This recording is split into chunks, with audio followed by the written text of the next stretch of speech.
So there's one trick our naughty little egos love to play on us. There are more than one, of course, but this is a common one I see that is sort of sneaky. It tends to be elusive, and it can sort of bind people up for a good amount of time, not realizing what's going on. So this is, as anything that I refer to as ego, this is a thought-based issue. It has to do with thoughts, and specifically, which is pretty much every issue with thoughts when it comes to this process, it's not recognizing a thought as a thought. So certain thoughts are easier to recognize, and certain thoughts are very fundamental to our processing and can be quite difficult to recognize as thoughts. So this is an example of one of the ones that are harder to recognize as a thought. And the non-recognition of this as a thought tends to come with a certain doubt tone, a certain shaping of your experience that makes it feel as if you are disempowered somehow or confused, just don't know what to do. It has that flavor. And the reason, once I say what it is kind of obvious. So what this is that I'm talking about is people often find themselves in this place where there's some sort of physical experience, a physiologic experience, like restlessness or fear or an emotional experience. And at the same time, there's this perception that's sort of behind the scenes that says, I need to figure out what to do about this. Now, how this ends up manifesting in thought is we often end up thinking about, okay, well, what's the right practice to apply here? What's the right technique? What's the right strategy? Or even, should I apply a strategy or should I take the position of no strategy, like natural meditation or shikantaza? Regardless of whether or not you choose any of those or whether or not any of those practices materialize, however you want to say that,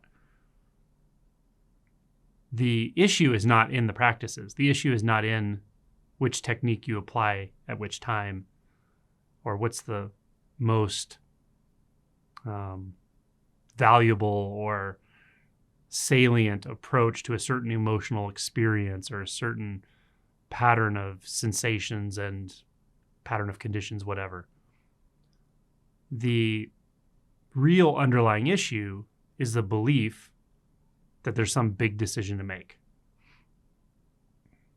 And this all hinges upon the fundamental belief in agency, that what you're taking yourself to be in this moment of thinking, in this moment of perceiving, that what you're taking yourself to be in that moment is actually going to make some decision that's going to sort out this issue.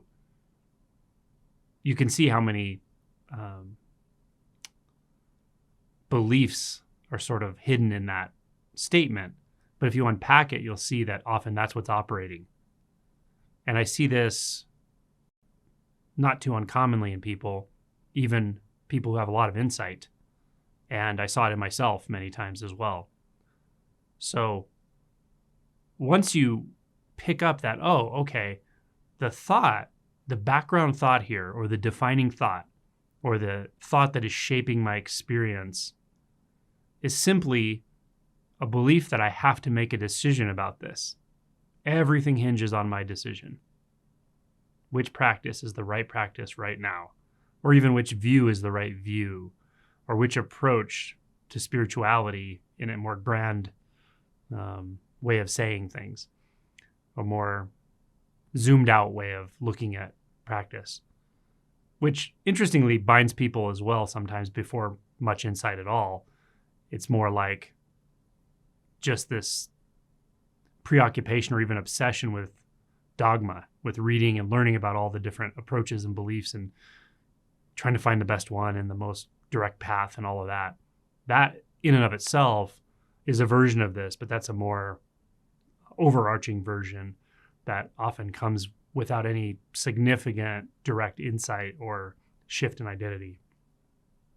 But this that I'm talking about is often a little more insidious or a little more sneaky, and you don't recognize it formulating itself because you've had some insight, you have clarity, and you're able to experience things in a pretty direct way. Perhaps you're able to experience the sense fields in a direct way and or consciousness unbound from mind identification largely.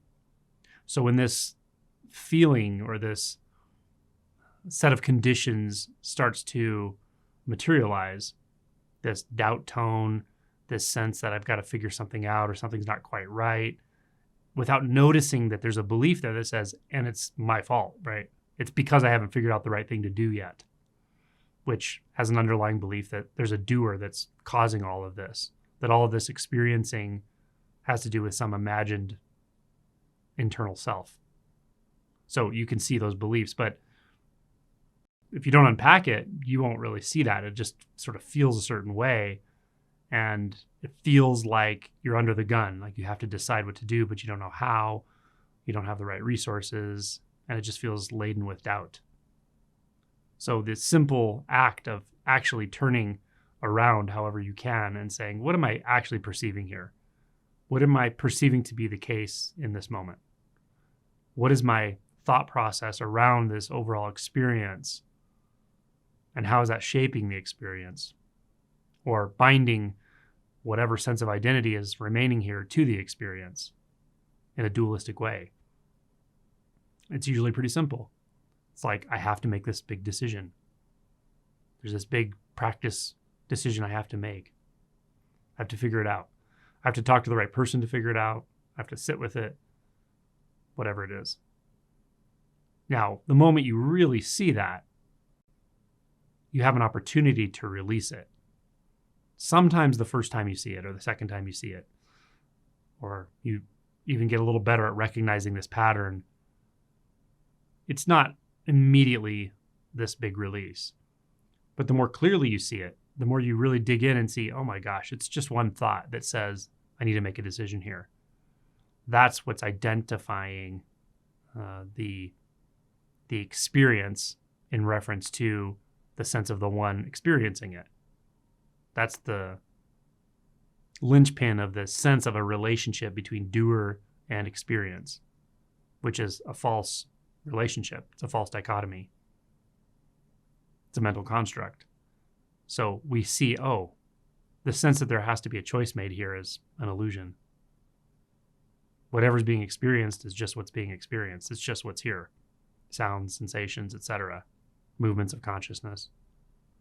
There's no big decision to make. There's no practicer. There's no decision maker. And then a practice may materialize, it may not, but it doesn't actually matter. When we feel like we're holding this gap between whatever the state we're in that we feel is not ideal and whatever the seeming future is when we figure out what to do about it, as we hold that gap, that's where the resistance comes in. That's where the feeling of discomfort arises. So feel it. Just feel what's there. Feel the sensations in the body. Take inventory of the senses. What do you hear? Put your attention in the sounds, just those sounds. And notice the movement of mind. Notice the movement of thought. And then notice that background defining perception that there's a big decision here. Something I have to figure out or sort out. Yeah, this is a pretty common one. It sneaks in subtle ways, and it sneaks in very singular, experience-defining ways. And as I said, there's also a version of it that's just completely intellectualizing spirituality in general. So notice that. Notice the thought that says, oh, I have to make some big decision about whatever. There's no decision to make. There's no decision maker. When you see that the way the very least, the way the thoughts experience the decision maker or the agent or the doer, you can see that's a thought. So it's not in actuality right here. You don't have to take a philosophical stance about non-doership. When it's clear, it'll be clear.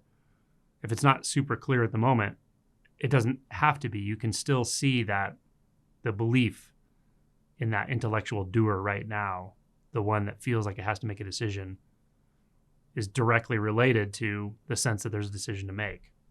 And the whole thing feels uncomfortable.